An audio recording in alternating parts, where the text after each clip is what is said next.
Good morning, everybody. Welcome to the Underhood Shows presented by Mel Hambelton Ford. My name is Phil Nightingale. I'm the general manager, and Josh Prophet, our service director. Good morning, Josh. Good morning. Exciting day here at the Big Corner, and excited for everybody to tune in and watch the show. And remember, everybody, it's a call-in show, 316-462-3673. Anything ailing your car, tires, brakes, batteries, whatever it might be. But most importantly, we're going to have a special guest here join us in just a few seconds. Ron from Renegade. He's here. You got all kinds of information to share with us and stuff, and excited to have him on board. But, Josh, we give away that $130 package, but I think everybody kind of might know what that package is. We'll talk about it here in a little bit. Let's get Ron going on the phone since he's here already. Ron, welcome to the show. Thanks for joining us, and thanks for the great partnership with Renegade. Glad we could be with you this morning.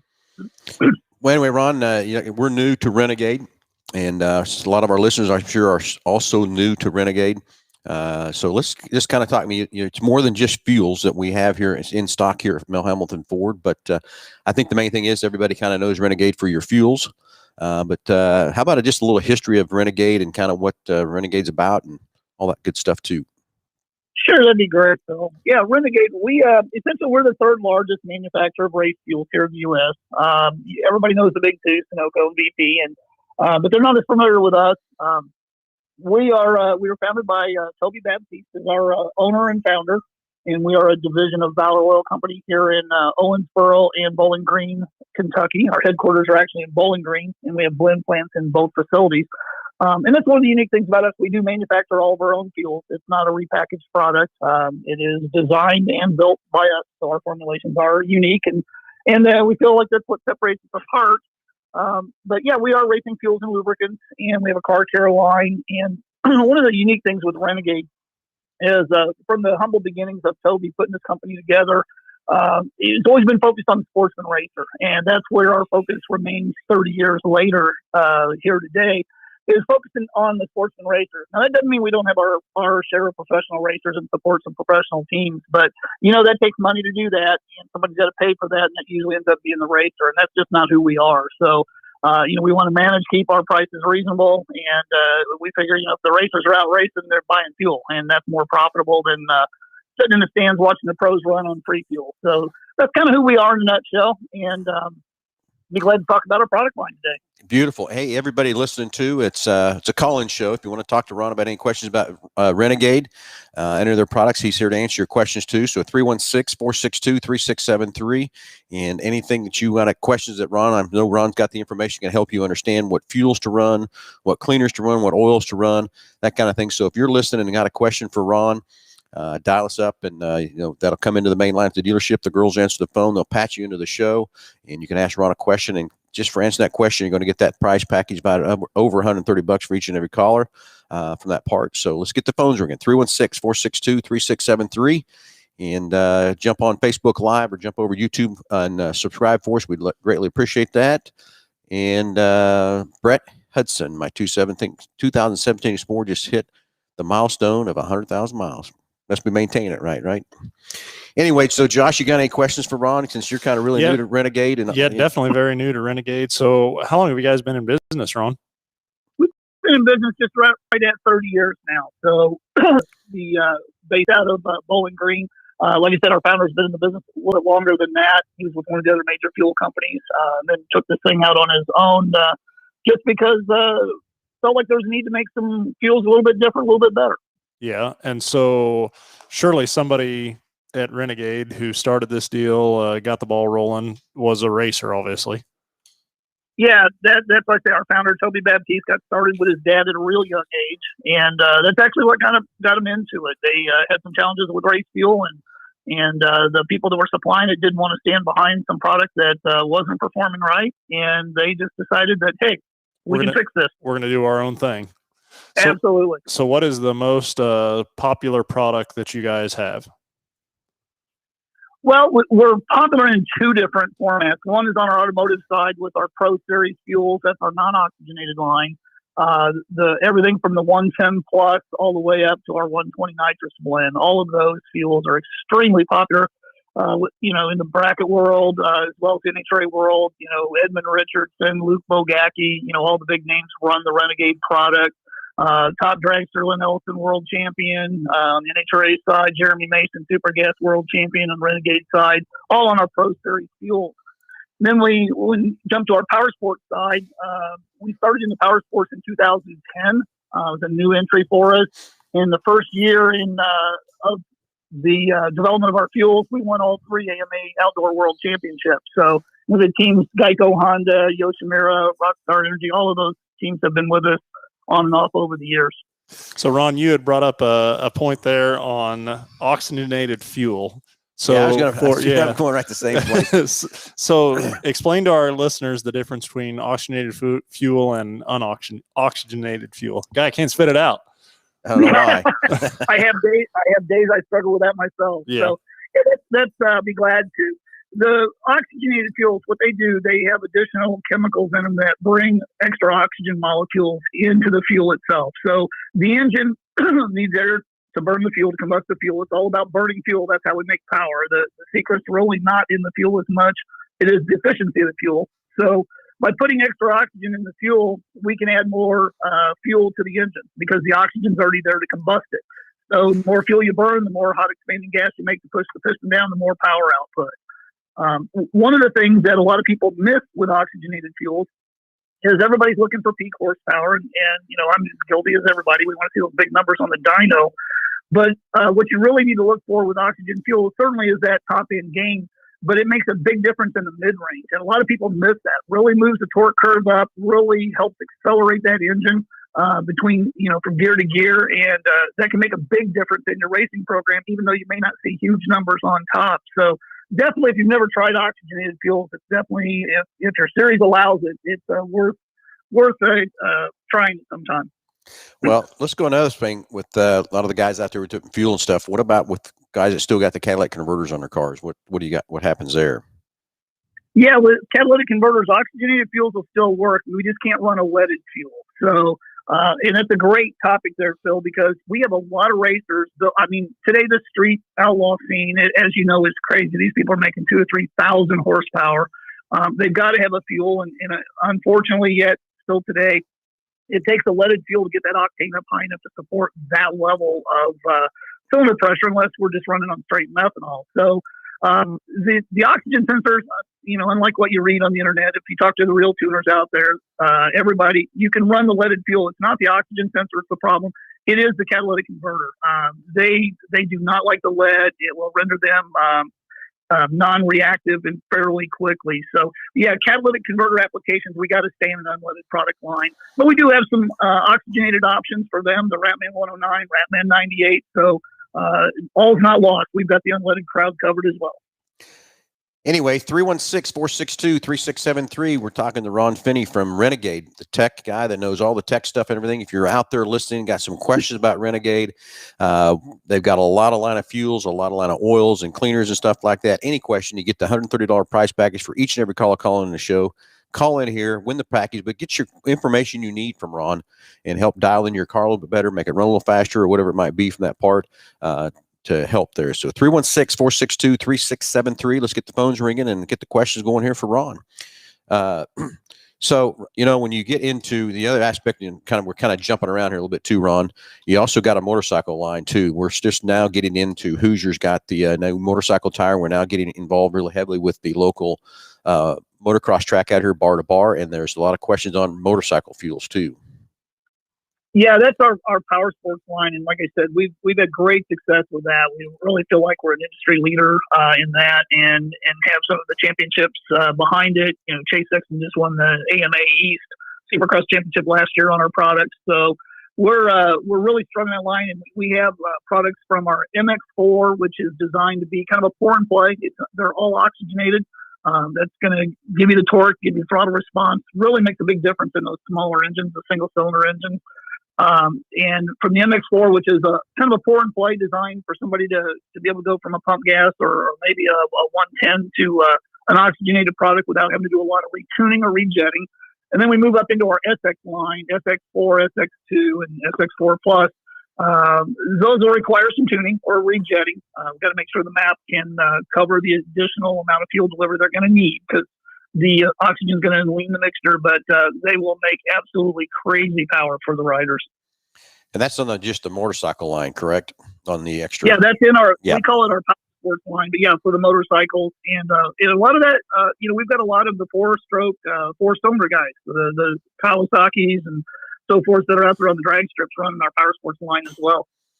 Yes, and that's something, again, this is all new to us here at Mel Hambelton Ford Racing, and we've got a lot of that in stock for these guys. And, we're going to need some training too when the consumers come in to get the right proper fuel. But I think most of these guys kind of might know what they want, but I sure hope that we're answering a lot of these questions online here today and on the live show here. So let's get the phones ringing. Let's get Ron some questions.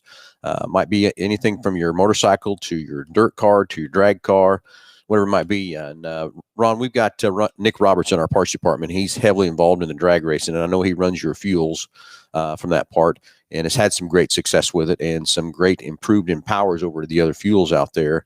And he's running a turbo car. So that's one thing. You've got a lineup of everything from the guy running down the street, which we shouldn't say about street racing, but we know what happens, all the way to the supercharger cars to that.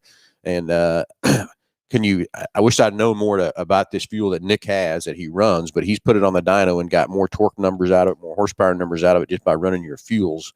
Would you know which fuel that would be that he's probably running? I don't right offhand. It's probably our 120 blend, 115 or 120 that he's running. Or he could be one of our ethanol customers. E85 is extremely popular with the high boost applications because you get a lot of additional heating from the turbo. Even with an intercooler, you're still putting a lot of heat into the intake air. So keeping the intake cooler, getting the temperatures down, reduces the tendency for detonation, and definitely then means you can crank up the boost and you can crank up the timing and make more power. So we do two levels of E85. We do Pro E85, which is our race grade E85, 85% ethanol every time. It's got a 15% race fuel component to it. So it's going to be consistent. It's not going to be a low quality product like what you would see in a pump gas E85, where people have seen some issues with E85 over time where they take the intakes off and they see like molasses and gum on top of the pistons and intakes and stuff. That's not an ethanol problem. That's the components that they put with the pump grade E85. So you talk to the racers that are running race grade E85 and they have great success with it. And then we do what's called E112. It's still an E85, but it's a leaded version of E85. And the lead's put in the fuel to raise the octane, regardless of all the controversy. And people talk about the lubricate valves and stuff. That was really not the intent of lead. It is the best way, most efficient way to increase octane. And that E112, people say you can't do it, but everybody's doing it and everybody's loving it with our E112. And we got guys making 2,000 or 3,000 horsepower on our E112. For our listeners listening to it, can you go a little more detail about what the E85, I guess the components of that E85, why it makes that much more power than regular gas? I mean, I guess we're trying to throw that out there. Sure. Yeah, that's E85, the ethanol is more oxygenated. It's about 30% oxygen content over regular fuel. Now, you are going to burn about 30% more fuel. So when you go to an E85, you're going to have to increase the fuel delivery.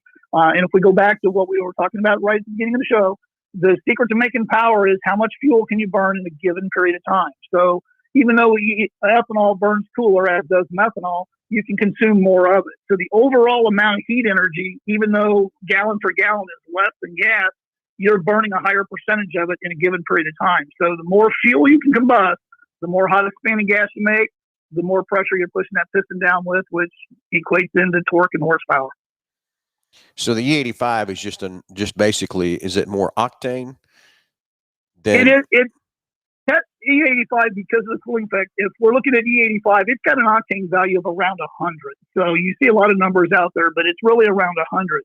But because of the cooling effect, the cooling effect that we get with the ethanol, it acts like, or it will function more like a 110 or 112 fuel. So that's what allows people with the 85 to run 13, 14 to 1 compression. We've seen guys with a 540 big block run 14 to 1 on our race grade E85. So it will perform at a higher level because of that cooling effect. Much like running methanol, which methanol does have a higher octane, just like our E112 gets you up around 115, 116 octane. But it'll perform at a level much higher than that because of the cooling effect. So one of the questions that I had that you briefly touched on a little bit ago was blended fuels. So what's kind of the advantages of blending fuels, and what blends are you, or what are you putting together to blend a fuel? Well, that's something that we don't disclose our blend formulation. Okay. But here's the thing: the components everybody's using, all of the high quality race fuel companies, and we never slam our competitors. Great, they build a great product. There's no doubt about it. There's room for all of us. We're all buying the same product. What's unique about it is how we put those products together and which one of those chemicals. None of this stuff is gasoline. It's not made with gasoline or pump gas products. Yeah. So it's blended. It's chemical based, and we're putting together combinations of the chemicals. And it's like anything, just like racing. You find that magic thing, or you fine tune a formula and get a performance advantage, and that's where you see with Renegade. We talk about burns cooler, burns cleaner, and more consistent.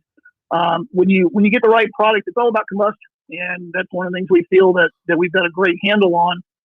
And if we can get all the fuel combusted, that means the engine's going to burn cleaner.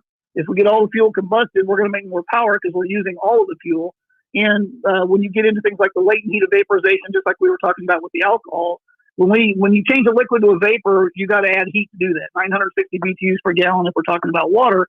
So that heat is the engine's heat. And to change that gas to a vapor, it absorbs heat. So when we burn that fuel, only the vapors burn, not the liquid. We get that change of state, and that's what carries the heat away. So that's where we burn cooler, we burn cleaner. And when you're burning all the fuel, you're not leaving fuel behind. The car is going to be consistent. So when the weather changes, in a lot of races, everybody knows that. We go in running during the day, and then suddenly it gets cool in the evening, or maybe late afternoon cloud cover comes in, and suddenly the car picks up 200 or 300. That's because there's fuel there to burn. That cooler air is only going to help you if there's fuel there to combust that isn't combusting. Well, if you can get a blend that you're burning 100% all the time, your car's not going to chase the numbers like it does on some products. Makes good sense on that side of the coin to make sure how it's got to burn. I mean, I've always known that the more fuel you can burn, the better it's going to be. But I always thought there was always that same part where you could get to the point where you're going to flood the motor too and not have too much and kill the spark. There's that magic window there, right? You are absolutely correct. You can only put so much in it, or it's going to quit burning. And like I said, you start putting in faster than the engine can vaporize it. That liquid's going to put fire out. It's definitely going to ground those plugs out, and that is not a good thing. No, that's not a good thing at all from that part. So I guess the next thing is, and we got a caller coming in the phone here. So and I believe it's going to be, Ron, who we got calling in is Nick Roberts. He's our guy in our MH Ford Racing that heads up the drag race side and everything else too from that part. And I told him to call in, and it looks like he is going to call in here in a second, talk about his experiences with it. Maybe he's got a couple questions for you too that you can answer for him on his drag car. He's in the middle of building a drag car right now, and we went out last, I guess it was last fall. We've got a drag Mustang here on the showroom floor, and we went out to do a situation with the draggy ET thing, and we took out and compared the two cars together and stuff, and from that part. So Nick is really into drag racing pretty hard. I think I don't know if he can eat, breathe, and sleep it any more than he does from that part, from that standpoint. So it'd be fun. I don't know if he's ever talked to you or you ever talked to him before in the past or not, but it'd be good to have you two guys visit a little bit here about his experiences with Renegade. He's been a big believer in trying to get Renegade here for us for quite a while. And so I'm glad we're finally hooked up with you guys. And Nick, you're live with Under the Hood. Go ahead, buddy. Hey, how's it going? Good. Ron's on the phone here with you, and just tell Ron about what your experience has been with Renegade and that kind of thing, and maybe you got some questions for Ron too that he can answer or help dial things in a little bit better. But it sounds like we're going to need a little more training for the rest of the guys in the showroom in there, Nick, to help sell their products. Oh, absolutely. So last 2 years we ran the Renegade Pro E85. We had played around on the dyno testing it versus two other popular E85s and pump E85. Same boost levels. Was able to take the ignition timing quite a bit higher with Renegade, which netted us close to 100 wheel horsepower more on the exact same amount of boost, and dropped our intake air temps. I don't remember off the top of my head, but it was pretty considerable by doing so.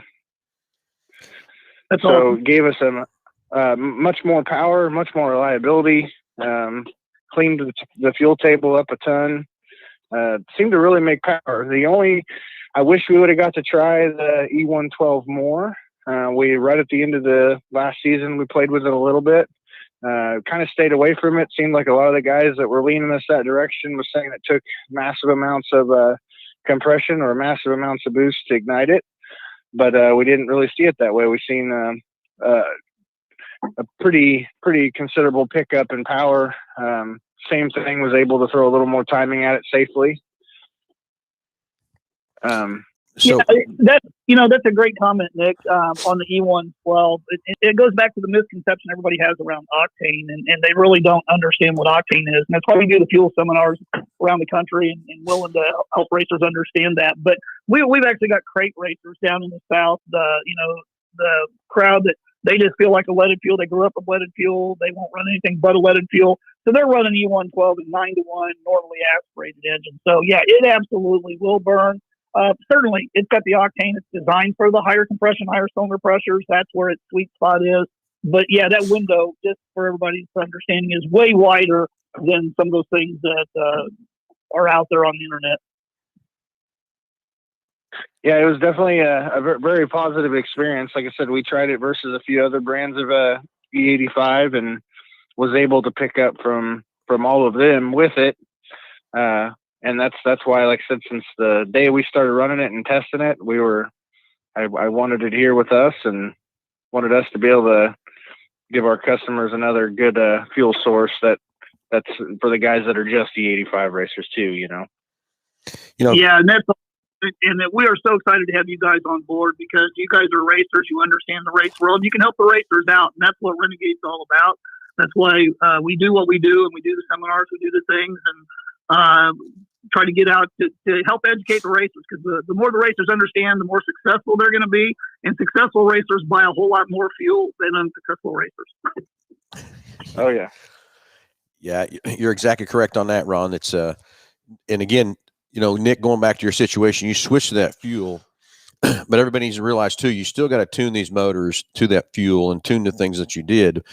But you increased your timing, which a lot of people don't make sure everybody understands what timing does. And basically, the more time you can put into it, the more power you're going to make out of that motor. And you just basically change the timing enough to offset for that better fuel to make that correct horsepower. Is that correct?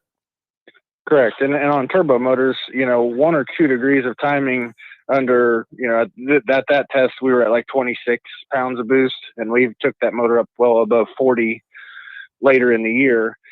But, 1 or 2 degrees timing on E85 when you're pretty well maxed out is considerably more power. And to get that is a huge safety window also. The more timing you can run it, the more power you can make. But when you have a cushion of ignition sealing, it makes it a lot better of a safety aspect when something can go wrong.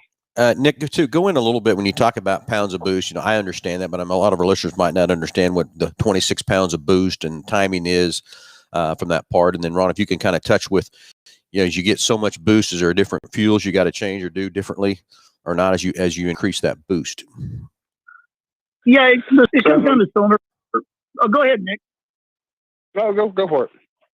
Okay. Yeah, I was going to say, it comes down to the cylinder pressure. When we talk about boost, it's how much pressure we're making in the intake manifold. Normally aspirated engine, the piston goes down, creates a pressure drop, and the air comes down through the throttle body to fill that void.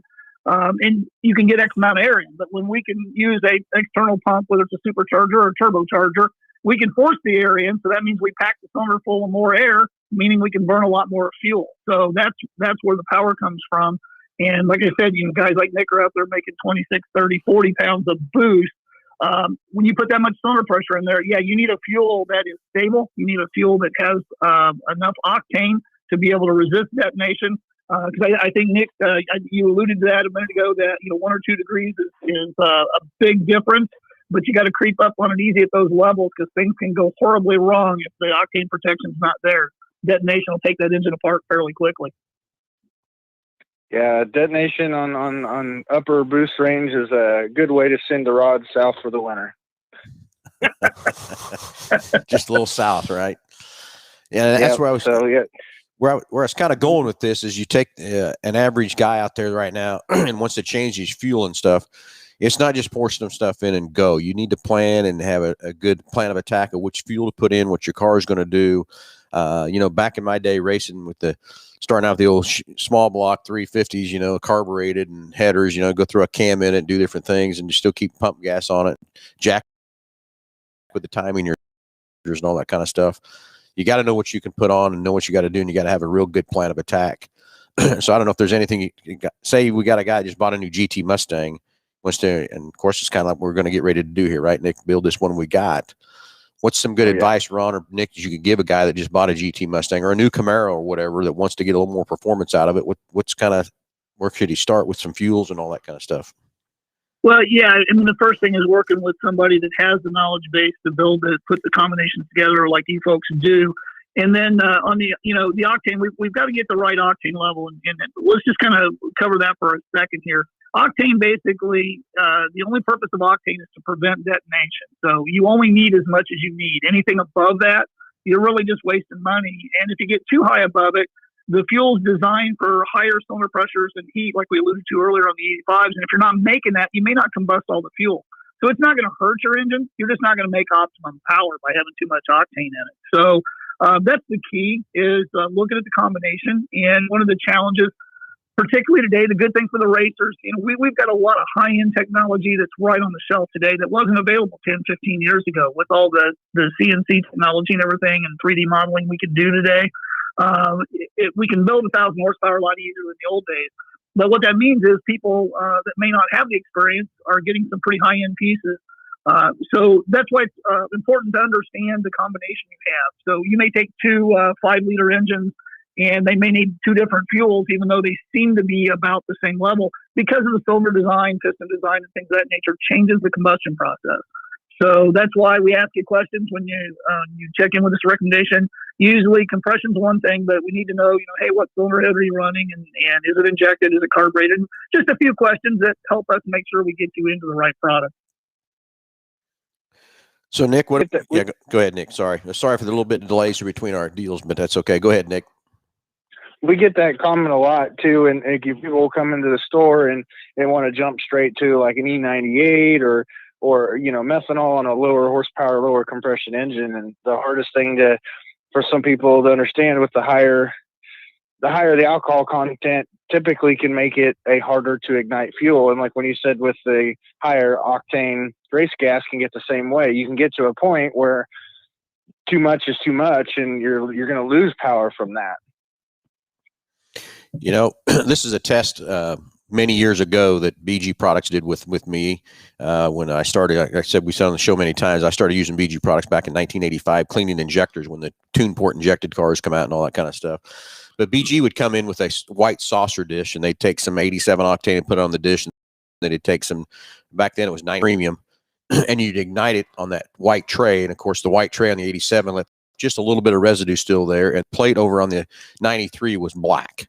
That's from all the extra additives and octane, everything they would put into there. They were trying to demonstrate if your engine doesn't need that octane, not to burn it, because it's just building excess carbon and soot and stuff inside that engine. But I think today it's not as crucial, like Ron was saying a little bit ago, but it's still crucial to get the right amount of octane in that cylinder for what it needs to make it optimal. And I'm still sitting back here trying to think about, if you got a stock car, is there a Renegade fuel that will help it perform better? Or is it something? Absolutely.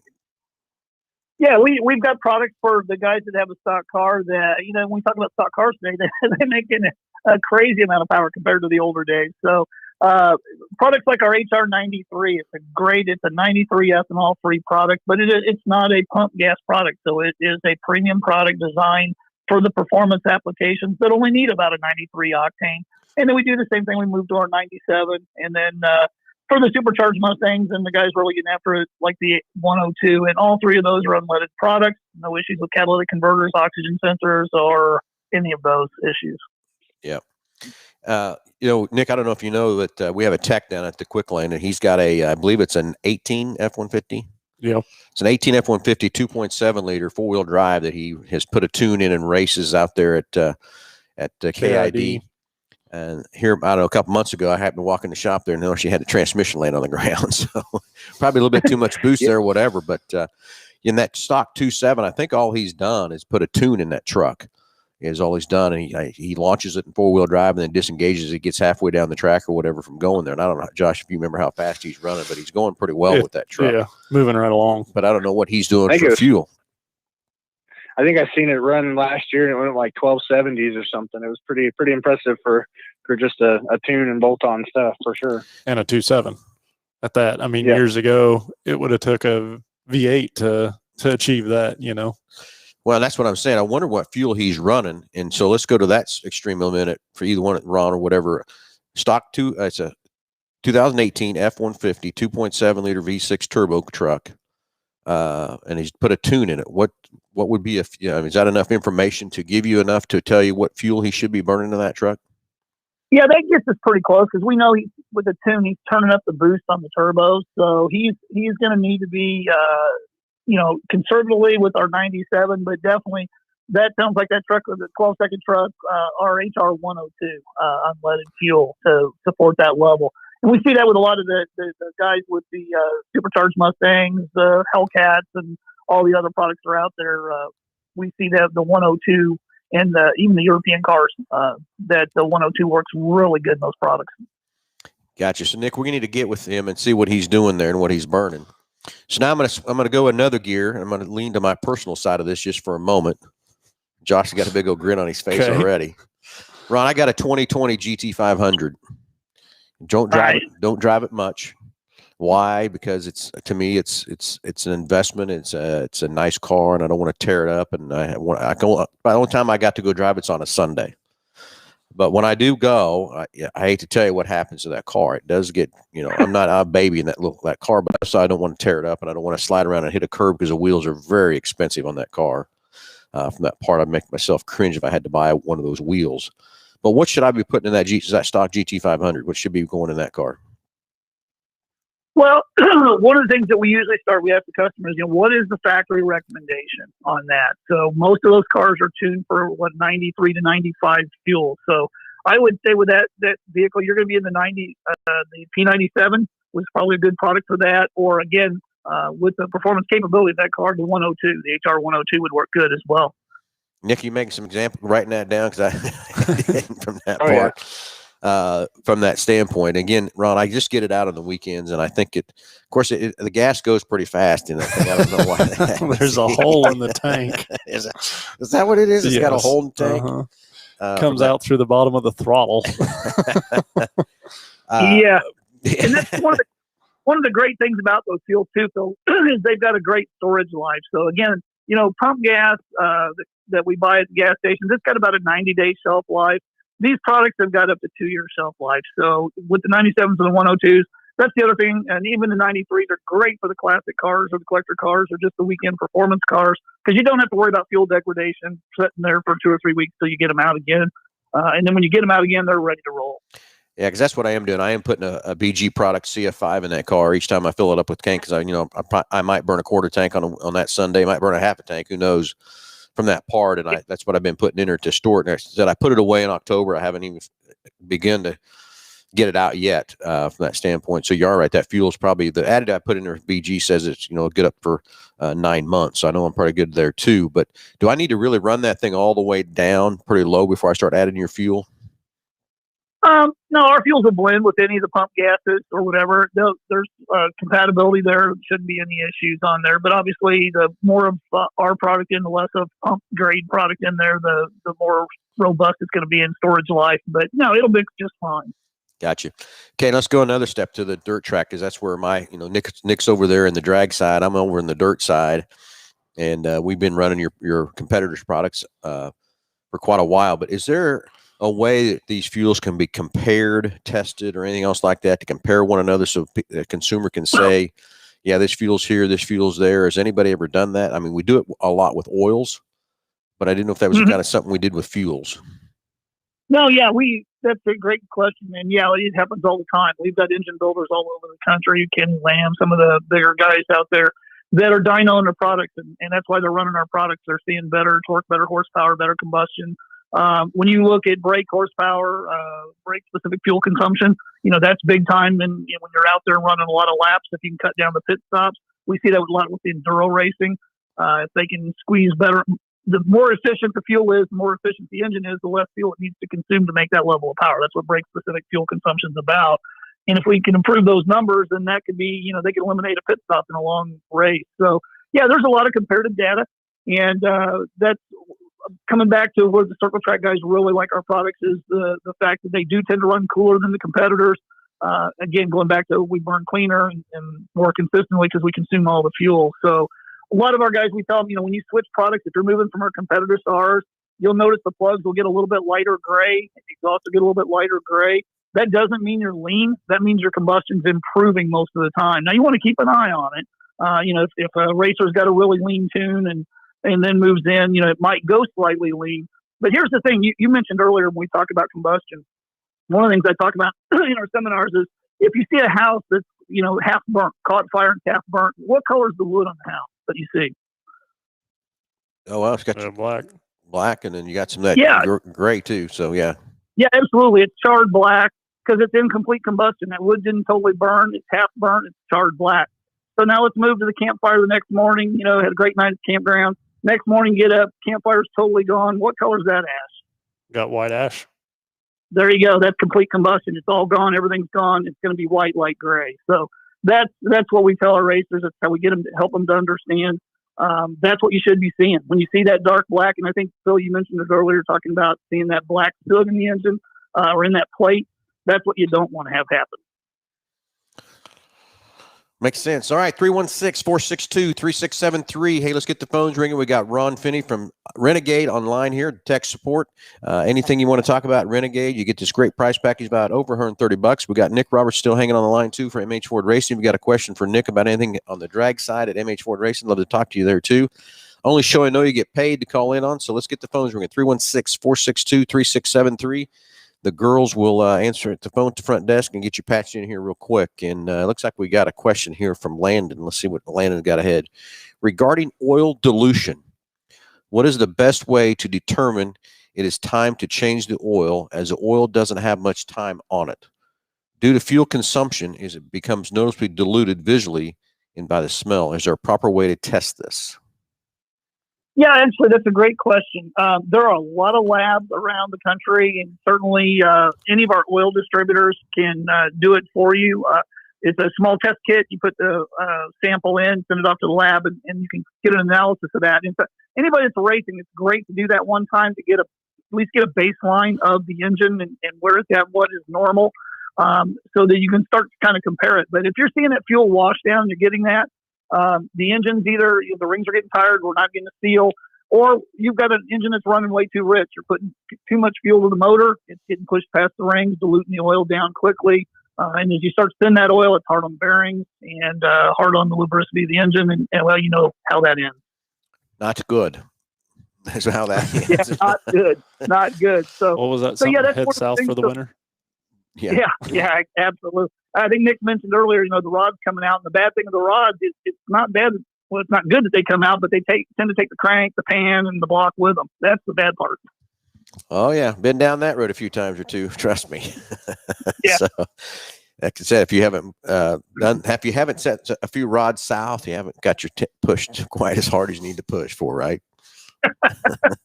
So that seems to be. The other thing on oil dilution too is oil temperature. Making sure we want to keep the oil temperature in that 230, 240 range, but we also want to get it that high as well, because if we're not getting the engine warm enough, we're not boiling off a lot of these contaminants. You're going to get byproducts in the oil coming past the rings. That's just part of the natural process. And that's one of the reasons that you need to get the engine up to temperature and make sure the oil's getting hot enough so that it does burn some of that stuff off. Otherwise, you'll see a lot of premature dilution of the oil as well. Works both ways, being too cold and too hot. I mean, the right temperature in there to make that work. Totally get it. Yeah, it really does. A lot of guys don't understand the warming up of the engines or whatever and the effects that it can have on it. But yeah, it's just as detrimental if it doesn't get warm enough. And we can see that oil go south in a hurry. Very quickly, very south. Okay, let's switch gears. We've been talking a lot about fuels, and I know you've got an oil line too. I haven't studied enough on your oil lines yet too to know what you've got there, but I know you got some good racing oils. So let's switch a little bit now that Landon brought that up about the oil dilution. Let's talk a little bit about your oils that Renegades have, because I know we brought some oil in, and Nick didn't sell the first day. I think it was gone. So we brought some more in from that part. So let's talk and let the listeners know a little bit more about your oils and what you have there. Yeah, we've got our lineup of oils. We have our standard mineral based lineup because there's still folks out there that want to run a mineral based product. But of course, today with the synthetic engineering, we know the synthetic products offer some extended life, some better viscosity numbers, additional lubricity. So right now we have a semi-synthetic blend of oil, and the advantage of the semi-synthetic blend is it gives you those additional benefits over a mineral based oil without the full price of a full synthetic blend. Because most racers are running, changing their oil frequently enough or whatever, they're changing it way before they would normally. One of the benefits of full synthetic is the extended life. Well, within a racing world, we don't usually take that chance. We want to change that oil a little bit quicker and make sure we got good fresh oil. So our semi-synthetic blends are extremely popular in just about race cars everywhere. The great thing about our oils, they are all alcohol compatible. So if you're running methanol, you're running ethanol, or you're just running race fuel, doesn't matter. You don't have to worry about the oil. It has the protection. It is compatible with all the fuels. And it's a great product with great price points. Gotcha. And it's unique in color. One of the things that when he brought up the oil dilution, one of the things I love about our oil is it's blue in color. And if you recall, a lot of people like the old green oil that Kendall used to have years ago. And of course, it's rebranded now and is another company. But you can kind of see that color change. But once it changed, it just got dark and you couldn't tell anything. The neat thing about our blue oil is it stays translucent. Even as it dilutes, you'll see some color change. You'll see it darken a little bit, but you can still see through it. So being able to look up through and shine light through it really helps you gauge how diluted that oil is getting, and it helps you make a decision whether you need to change or not. Ron, you made some good points there too. What I talk about with full synthetics, semi-synthetics, and the most popular thing in the automobile world is the semi-synthetics. That's what we push the most. We sell the most. Everything else in that part. Years ago, the full synthetics were so expensive it didn't make sense, to my opinion, to spend all that extra money on a full synthetic. I told everybody, change your oil twice as often, you'll be so much better off. But now the prices have come down, and the way the full synthetics are there, I do believe the full synthetic is a much better situation. But I disagree with when the manufacturers come out there like Mobil 1, and I'm a big Mobil 1 fan on their full synthetics for automobiles. They want to talk about once a year oil change and going 25,000 miles. That full synthetic does not extend the life of that oil, period. And you made that same comment. Yeah, that's their claim, and that's the big benefit is the extended life or whatever. But yeah, in a race engine, that's not the way to go. Now, here's the thing about oil that we need to understand about a racing oil versus the OEM world, which is we were just talking about. So in the OEM world, the EPA has reduced the amount of zinc content in the oil, and that's the component that's giving us the protection for the camshaft, the lifters, and the valve train, as well as the rod bearings and main bearings. So back in around 2000, cam manufacturers, Crane, Comp Cams, everybody, they started having massive cam failures on flat tappet cams, and they couldn't figure out why. Well, the EPA had lowered the zinc content down to 1,200 parts per million. And then again in 2005, it's at the current level of 800 parts per million. You absolutely are not going to keep camshaft lives with that. So a racing oil is going to have a lot higher zinc content. The zinc diphosphate product that's in there, ZDDP. And we have the highest in the industry at 3,000 parts per million across the line in all of our racing oils. So it's going to keep the valve train protected as well as the engine lubricated. And that's what you got to have. Now, the thing with it is a good racing oil is not going to meet the EPA requirements. So our oils are not street legal because they do not have the API symbol. Because to have the API symbol, like the full synthetics do, they got to be 800 parts per million or less. And that just isn't going to cut it on a race engine. Particularly today, when you're looking at valve spring pressure, like my 618's got 1,070 pounds of spring pressure open. We used to call those front springs on our car. Today, they're valve springs. Exactly.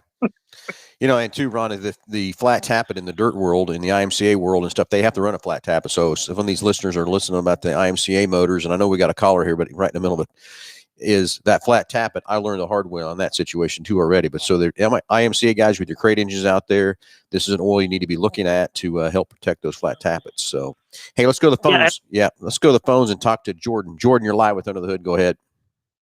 Hey, what's going on, guys? Hey, that haircut looks nice. Just wanted to let you know that. Thank you. Styling and profiling. What do they say? Pippin ain't easy. Okay, well, so anyways, kind of off of the racing world, but into the high performance fuels aspect.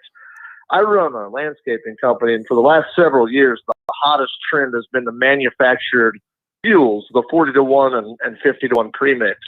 And I know all the racing fuel industries are kind of getting into that. I'm a huge fan of the Renegade race fuels, and I didn't know if that's a product line you carry, and if it is, where can I get it, or will you guys come out with that at some point? Fantastic question, Jordan. And absolutely, we have it called our Bushwhacker series. We make it in a 4-cycle fuel, we make it in a 40-to-1, and we make it in a 50-to-1. We use a full synthetic JSO certified oil product in it. It is a race fuel base, and it's about a 93 to 95 octane, so it supports all the equipment really well. Hugely popular in the landscape industry and so forth. You can get it in a drum, you can get it in a pail, or you can get it in quart cans, and Mel Hambelton Ford can get that product in for you. All right. Well, Phil, can you order me some then? I definitely will get some for you. And is it? I heard the 30-to-1 and 40-to-1. Is there just one 30-to-1, 40-to-1, or what do we got there? No, we have a 40-to-1 product. Go ahead, Jordan. Oh, I was at 40-to-1's what I run, but 50-to-1's popular, and then the 4-cycle stuff's popular too. So yeah, it depends on what application you're using it in. Yeah, the 50-to-1 is the most popular, but the 40-to-1 is real popular as well. So we do a 40-to-1, we have a 50-to-1, and then we have the 4-cycle, which is the non-premix for the regular 4-stroke machines. Okay, is that coming? What's that coming? Gallons? Is that coming 5 gallons, Ron? Or you know how that comes for sure? Yeah, we can get it in quarts, we can get it in 5-gallon pails, or we can get it in drums, however you guys want it. We can provide those quantity levels for you. Well, Jordan, let's talk after the show. Let's figure out how much you use and whatever, and decide if I need to get it in a 55 for you, because I'm sure it's more inexpensive that way. We can sell it to you as you need it, or if you want to do it in the 5s or quarts or whatever you might want to do with your landscape business. Perfect. I'll order some as soon as the show's over. I appreciate it, guys. Sounds good. Thanks for the call, Jordan. All right, bye. All right, so 316-462-3673, and again, all kinds of great ideas there, and going to get Nick Roberts back on the phone. We can only take one caller at a time, so I had Nick jump off so we could get Jordan. So I just texted Nick to come back on live there, but that's again just learned something right there. I had again haven't studied the products enough, Ron, and we're going to keep learning about Renegade and everything else too. So another aspect for you guys out there, if you're listening, and you've got your home products there for your weed whackers, your lawnmowers, all that kind of stuff. And again, you think about those lawnmowers, they go to sleep in the winter and they wake up in the summertime sludged up, everything else like that. So it'd be a great product to put in those mowers, not to have to worry about winterizing those things too. So anyway, 316-462-3673. Hey, that's the number to dial up in the air. Anything ailing your car, but most importantly, let's get some questions here for Ron and answer some great questions there too. So Ron, what else have we left out? One of the things that makes me think is your Cobra, and you're looking at taking care of that product and all the fine products that you've got there at the dealership. Our car care line is something that was new for us about 3 years ago. And just give you a little background on that. We started developing that partnership. A guy came on board with Doug Parker, who's actually inducted in the NASA Hall of Fame for some of the products that he's developed. So he brought some technology, and we're like, why do we want to do car care? Because he said, we can do things with car care that other companies aren't. So, and in that, one of our most popular is our Speed Shine. And that product was actually designed for NASCAR, is what he designed it for. And it changes the surface tension of the vehicle. So not only is it a quick wipe, like a wipe and shine type product, but it actually will help reduce the surface tension of the vehicle and makes that car slicker and cut through the air better. So that is a hugely successful product for us. But we've got everything from tire shine to speed glass. And interestingly enough, again, we talked about that formulation. And I don't know everything that's in his glass formulation as I do the fuels and lubricant development, and Buck handles the car care stuff. But I can tell you, we've actually got construction companies now ordering this glass cleaner by the cases because it does such a better job of cleaning the glass off on their equipment and keeping it clean and streak free. for their operators. And that's a world we never would have thought we'd have been in, is cleaning glass on construction equipment. So it's a fantastic product as well. Well, Nick, you're back on the line with us, aren't you? Yep. All right, good. Thanks for hanging up there so we can take Jordan's call. Great call there. If you listen to that or not, if you're still on that deal, but the 4-cycle oil bushwhacker, is that what you called it, Ron? Yeah, it's our bushwhacker series. We got to make sure we get that stocked up and ready to go here too. Now this glass cleaner, I don't know if we brought any of that in on the initial deal. I know we brought in a lot of different products and stuff on the initial order, Nick, but I think that's something we ought to just take a look at and see how much of that glass cleaner we did. Awesome. Okay, good. We brought the glass cleaner in and the speed wax. That was 2 of them that I wanted to try right away. So okay, perfect. So we can get those on track, and then that's another thing we can look at too, Nick, is going into helping the guys in the lawn care business that they're out there doing that stuff. And Josh, I know you got a good buddy too doing that too. We need to talk to him about that, other fuels and stuff from that port to help that situation. Again, I think the best thing is we could go get it in the 55s and be able to sell it by the gallons to the guys, or 5 gallons at a time, however they want, because I'm sure it's a lot cheaper in the 55s than it would be in the quarts or the gallon situation for that part too. So here's another question from Landon Wood here for you, Ron. Is Renegade still making Sparkum Berry fuel scent? Yes, Spankin Berry. Absolutely. That is hugely popular. That is our number one seller of our fuel scent line. And we've got a number of different fuel scents, but yeah, Spankin Berry by far outsells everything 3 to 1. Love that stuff. So it actually, and I've not really played too much around with any fuel scents. Nick, I don't know if you have either on that part, but does it really change the smell of the exhaust coming out that car? Oh, yes, yeah. it does. Yeah. So what is a Spankin Berry scent?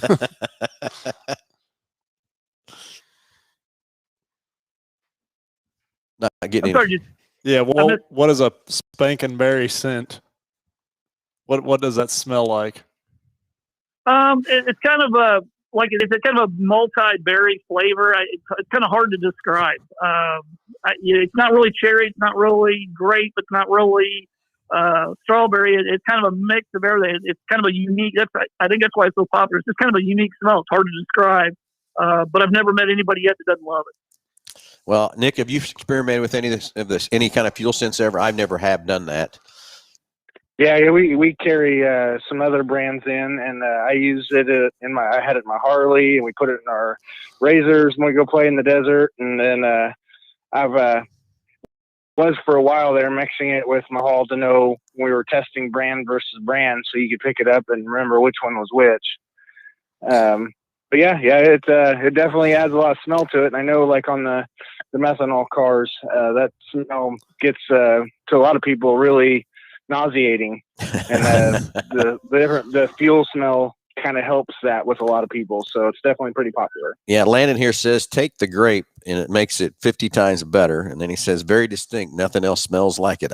Okay, I guess I don't know, my sense of smell isn't the greatest anymore, so I don't know how much I'll smell it or whatever too. So if you're the lead car, you don't really smell it, so what does it matter? And there's no performance deterioration or anything from putting that stuff in there, huh?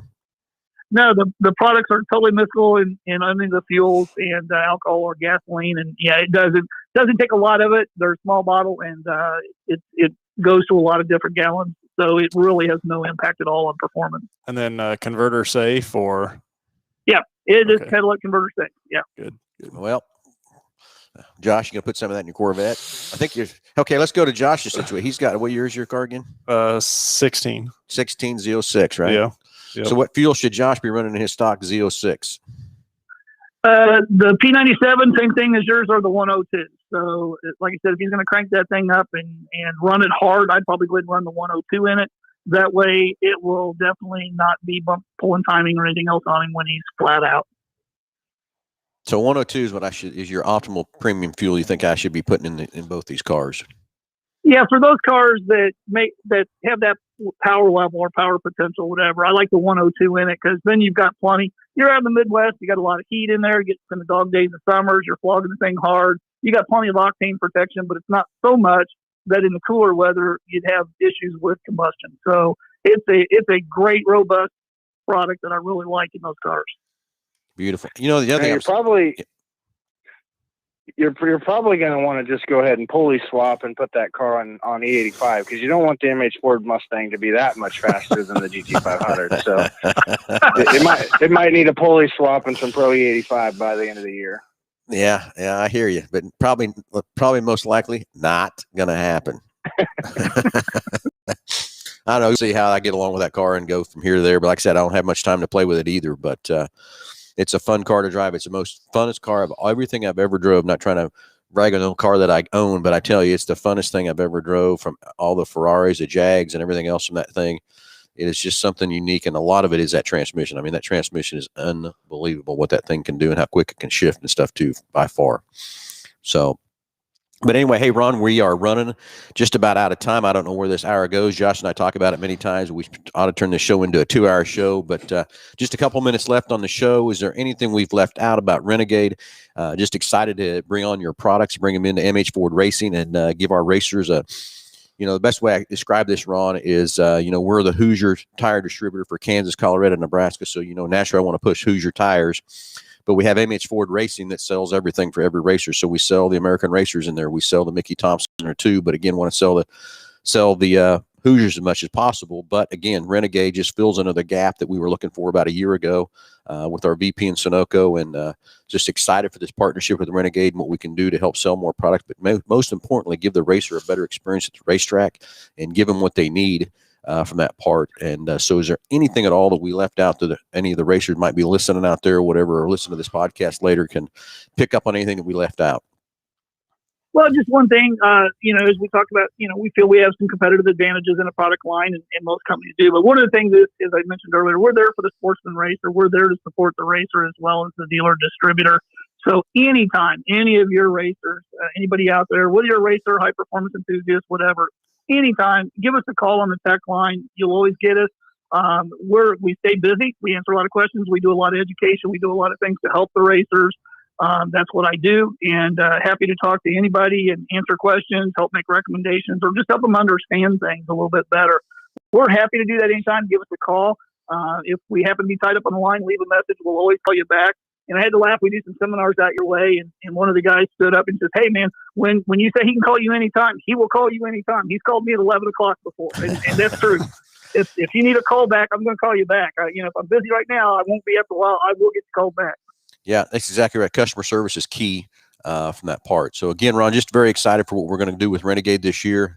Nick, I know you're excited to have it in our store to be able to sell it and talk to different people about that product. I know we're missing that, a little bit of a gap there for some of our racers from that part, but just very excited where we're going to go and everything else from that part too. So Ron, again, can't thank you enough for hanging out with us this hour.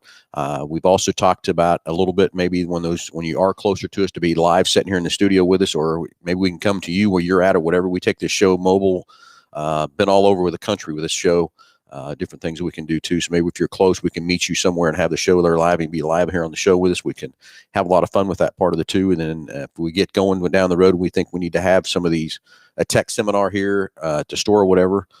Be great for that too, from that standpoint also. Yeah, we'll be glad to do it. Just let us know whatever we can do to support you or your racers. That's who we are.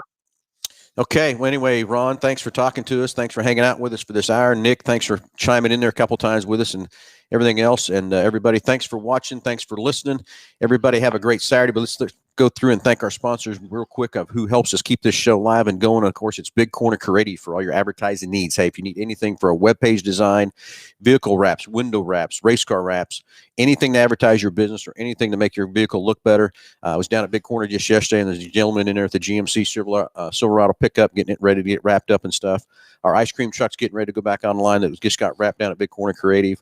So just Google those guys, as they say. BG Products, all the great preventative maintenance products we use right inside here at Mel Hambelton Ford. And, of course, Go To Rent. Hey, if you're looking for a rental car, 12 or 15-passenger van, give Stan a call right inside here at Mel Hambelton Ford. Hey, everybody, have a great Saturday. Have a great weekend. We'll talk to you next Saturday.